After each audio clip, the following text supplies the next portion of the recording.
la enorme campaña, el enorme esfuerzo institucional que se viene haciendo en esta gestión, pero sobre todo en todo lo que es el enraizamiento, ¿no?, de la perspectiva de género en los ámbitos institucionales dedicados a la ciencia, la tecnología y la academia. Creemos que tiene en gran medida tres grandes pilares. El primero, sin duda, y es a propósito de esta convocatoria, tiene que ver con la violencia que se ejerce en el sistema científico y académico sobre las mujeres.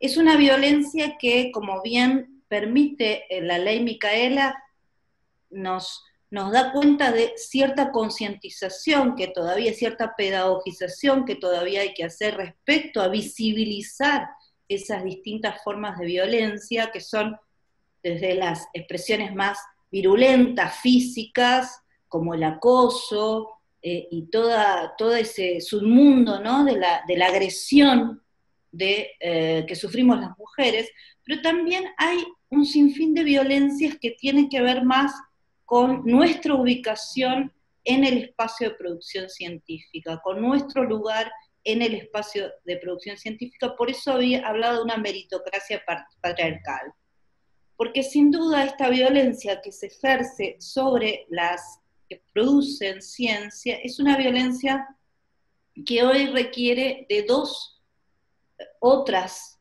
fuentes de discusión y de intervención política, que tienen que ver con el sistema de paridad y con el sistema de cuidados. Todo el conjunto de elementos que trajimos a la discusión es sobre todo para insistir en cierto negacionismo que hay de la meritocracia patriarcal, una meritocracia que requiere no solamente de un conjunto de visibilizaciones y pedagogizaciones desde el punto de vista de la violencia que se ejerce sobre las mujeres, la violencia de género, sino también, y para ir directamente a la discusión, intervenir en los problemas que hacen al sistema de paridad en nuestras instituciones y los problemas que hacen a los sistemas de cuidados, que son sin duda centrales para entender las condiciones de producción de las mujeres en general y de las mujeres que hacemos ciencia en particular. Respecto al primer punto, nosotros estamos intentando desde la Agencia de Investigación y Desarrollo Científico e Innovación, pero desde el MinCIT también con un plan nacional de perspectiva de género en el Ministerio de Ciencia, y por supuesto en provincia, yo sé que ustedes están a la vanguardia, digamos, de esta preocupación, insistir en la necesidad de condiciones paritarias en dos lugares centrales, en dos regímenes centrales del sistema científico desde el punto de vista institucional.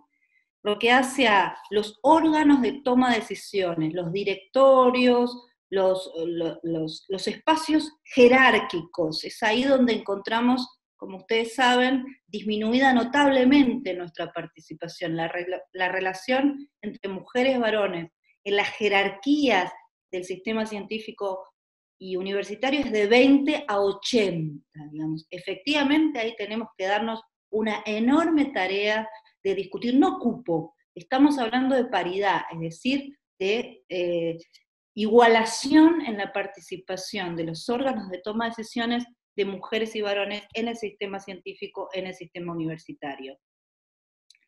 También la paridad tiene que ser un reconocimiento, porque hablamos de eso definitivamente, en la participación en las comisiones evaluadoras. Los regímenes de evaluación tienen que tener esta matriz, este marco institucional para igualar la participación de mujeres y varones, porque si no la dificultad es muy grande.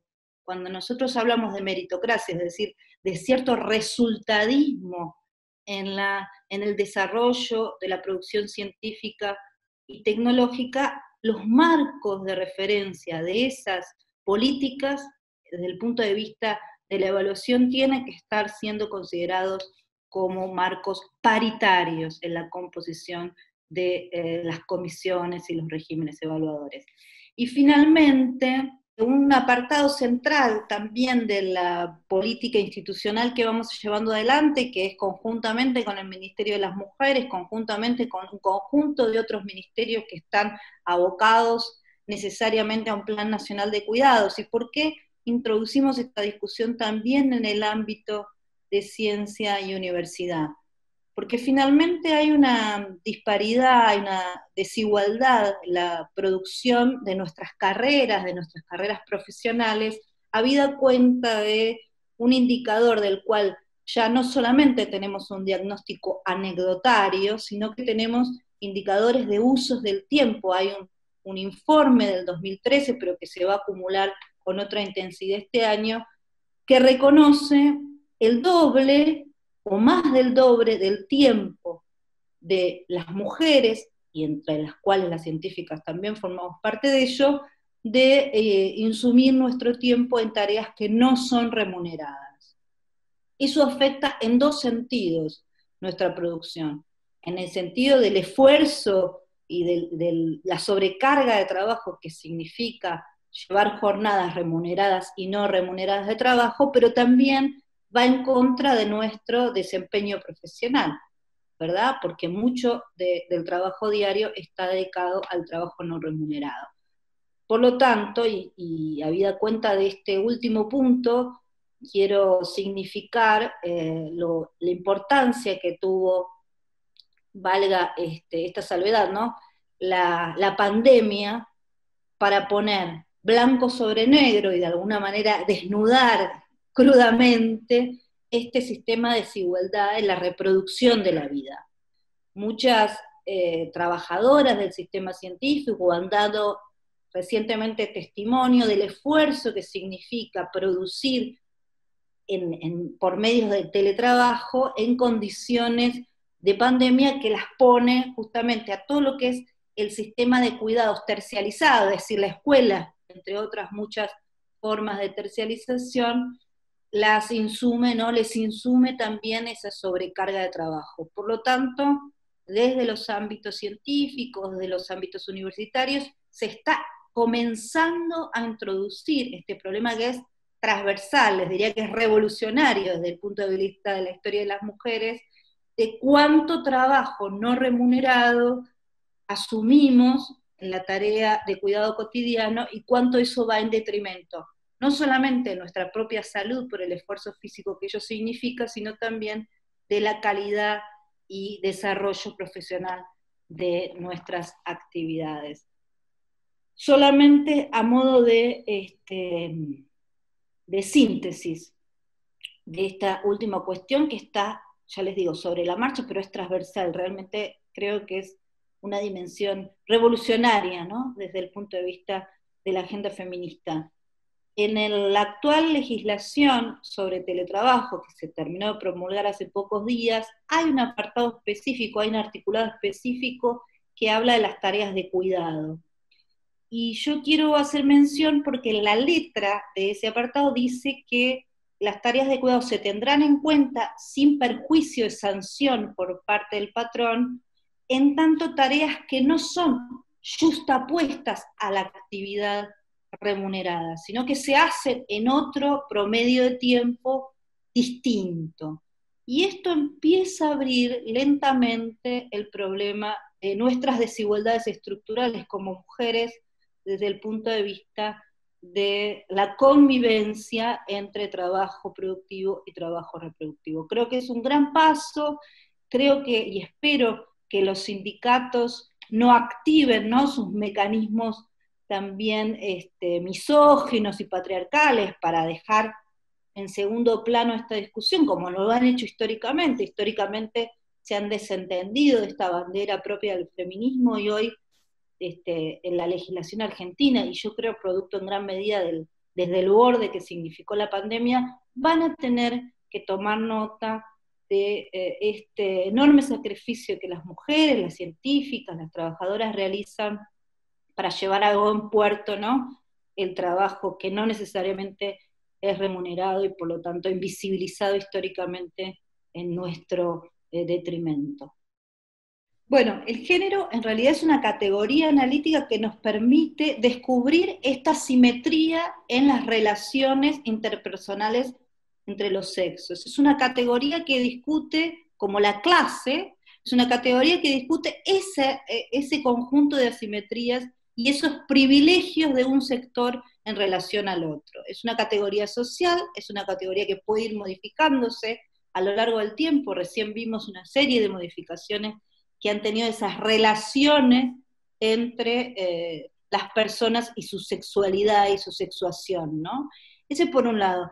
Cuando hablamos de androcentrismo estamos diciendo que justamente, y a título de lo que decíamos más temprano, la ciencia moderna se constituyó con este privilegio, ¿no? Este predominio de la mirada masculina respecto a cómo construir ciencia. Es decir, es una perspectiva de la cual la ciencia moderna miró el mundo. Y es necesario desandar ese camino porque hay, qué sé yo, desde enfermedades que no se estudian porque son muy propias de la fisonomía femenina hasta perspectivas absolutamente sesgadas en la relación de homínidos, por ejemplo, para pensar las relaciones societales, ¿no? Las relaciones comunitarias. Es una perspectiva de la cual se ha ido desandando la mirada del mundo, la mirada predominante en la ciencia, y es una perspectiva patriarcal, claramente. ¿Para qué están preparadas las mujeres? La naturalización de la dimensión doméstica, de cuidados, de atención de la vida, digo, todo ese conjunto de estereotipos que está ligado a la formación escolar, primaria, elemental, de mujeres y varones. Y el segundo constructo que me parece que es sustantivo también, tiene que ver con el lenguaje. El lenguaje es una de las primeras tecnologías en la historia de la humanidad. Y recién ahora, con este enorme esfuerzo de la cuarta ola del feminismo, no sé cómo lo consideraron ustedes, estamos dando un enorme paso, yo creo que casi sustancial para nuestras vidas, respecto al reconocimiento, esto que decíamos al principio de la charla, en el otro momento de la charla, cómo reconocemos a las mujeres en el mundo, ¿no? Cómo las traemos al mundo. Yo, una pequeña digresión desde el punto de vista de mi sesgo profesional, yo hago historia de las mujeres y particularmente en la década del 60 porque consigo ahí un gran disparador de la condición femenina, incluso previa a la segunda ola del feminismo.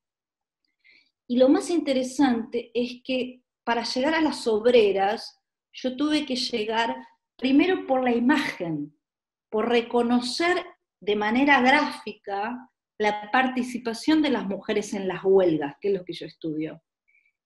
Y lo que encuentro después es que son contadas desde el neutro o son contadas desde los varones.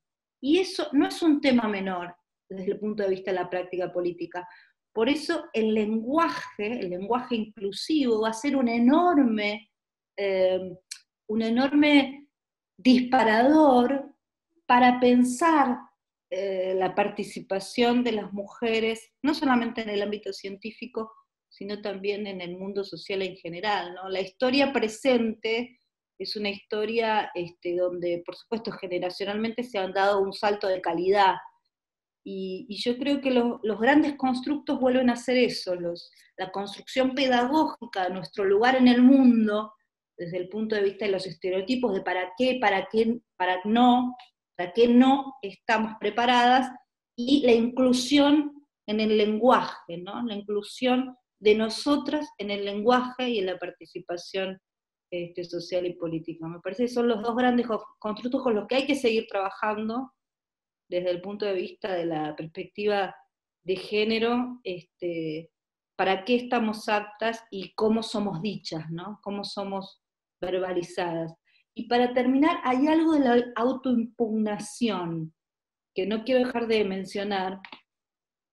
Muy recientemente, a propósito de un relevamiento que estamos haciendo con trabajadoras en la agencia, cuento una anécdota nada más, en la primera reunión una de las trabajadoras dijo, yo no sé nada de feminismo, ¿no? Como empezando la reunión, autoimpugnándose, saliendo de ella. Y hay una cosa que yo con esto sí quisiera terminar, sí, sin duda escucho si hay alguna otra preocupación, que es que efectivamente, y volviendo a la lógica de los saberes que nos invitó al principio de la charla, hay saberes que son casi, les diría, ancestrales de las mujeres. Cuando empezamos a reconocer, a tomar la voz de ese conjunto de segregaciones, de ese conjunto de discriminaciones, al que aún hoy seguimos condenadas, yo efectivamente ahí no hay que saber de feminismo, ¿no? Aparece la palabra muy rápidamente, aparece la voz y aparece la historia, ¿no? Transversalizar, ¿de qué hablamos cuando hablamos de transversalizar? Es que, lo voy a decir de manera bastante coloquial, este no es un problema de las mujeres, esto no es un problema de las comunidades disidentes, no nos tienen por qué poner en un corralito cuando hablamos de estas cosas. Esto tiene que ver con un régimen político que es el patriarcado, y en definitiva es un régimen que efectivamente brinda privilegios a un sector de la sociedad, pero también esos privilegios, lo decíamos al principio cuando hablamos de la creatividad, ¿no?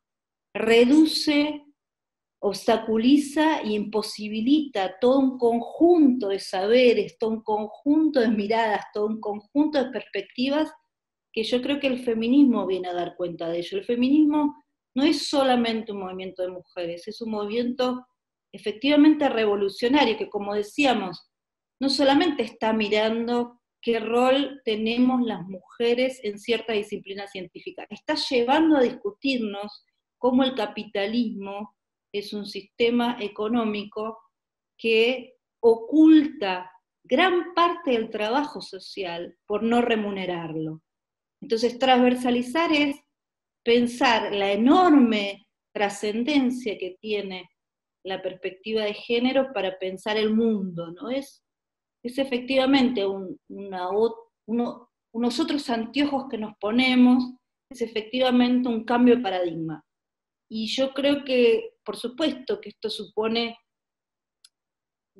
revisar algunos privilegios, pero también supone abrir a un mundo mucho más humano, mucho más democrático, mucho más sincero, mucho más transparente, mucho más eh, interesante, ¿no? Para ser vivido.